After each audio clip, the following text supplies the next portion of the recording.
بیٹیوں کی ایک خوبی یہ بھی ہے کہ وقت آنے پر والدین کا بیٹا بن جاتی ہیں اور والدین اپنی بیٹیوں کو بیٹا پکار سکتے ہیں، مگر بیٹے کو اپنی بیٹی نہیں پکار سکتے۔ بیٹیاں خاص ہوتی ہیں کیونکہ وہ وقت آنے پر ہر دکھ سہ لیتی ہیں اور بیٹیوں کا کردار بھی بخوبی نبھاتی ہیں۔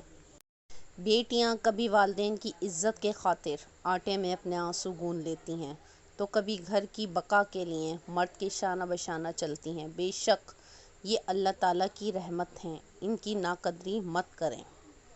شادی کے بعد بیٹیوں کی مسکراہٹ والدین کی رگوں میں خون کا کام کرتی ہیں۔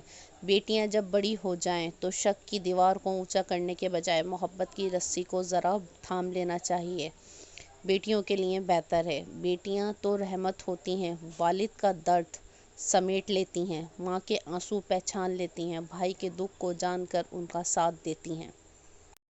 بیٹیاں پھولوں کی طرح ہوتی ہیں، ان کی قدر کرو کیونکہ یہ پھول آپ کے گھر کی زینت ہیں۔ کسی نے کیا خوب بات کہی ہے کہ بیٹا صرف اس وقت تک بیٹا ہوتا ہے جب تک اس کی شادی نہ ہو جائے اور بیٹی اس وقت تک بیٹی ہوتی ہے جب تک قبر کی مٹی اس کے وجود کو ہمیشہ کے لیے اپنے آغوش میں نہ لے لے۔ کتنا خوبصورت ہوتا ہے وہ گھر جہاں بیٹیاں پرورش پاتی ہیں۔ شرط لگی تھی دنیا کی خوشی کو ایک لفظ میں لکھنے کی، وہ کتابیں ڈھونڈتا رہا اور میں نے لفظ لکھا بیٹی۔ کوئی بھی ماں باپ بیٹی کی پیدائش سے نہیں ڈرتا، اگر وہ ڈرتا ہے تو بس اپنی بیٹی کے نصیب سے ڈرتا ہے۔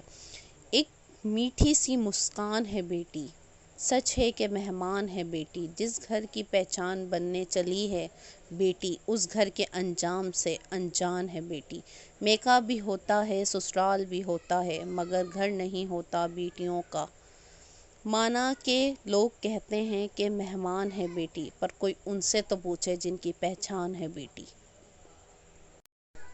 سارے جہاں کی خوشیاں تجھ پر لٹا دوں، جس راہ سے تو گزرے وہاں پھول بچھا دوں، ہوگی رخصت تو جب بھی میرے آنگن سے بیٹی، خواہش ہے زمین سے لے کر آسمان سجا دوں۔ ضروری نہیں روشنیاں چراغوں سے ہی ہوں، بیٹیاں بھی گھر کا اجالا ہوا کرتی ہیں۔ گھروں کو سجانے کے لیے قدرت نے کیا خوب بخشا ہے ماں باپ کو بیٹی کا تحفہ، یہ پھولوں سے بھی پیاری ہوتی ہیں بیٹیاں۔ باپ اور بیٹی میں ایک چیز مشتمل ہوتی ہے، دونوں کو ہی اپنی گڑیا سے بہت پیار ہوتا ہے۔ I love my father۔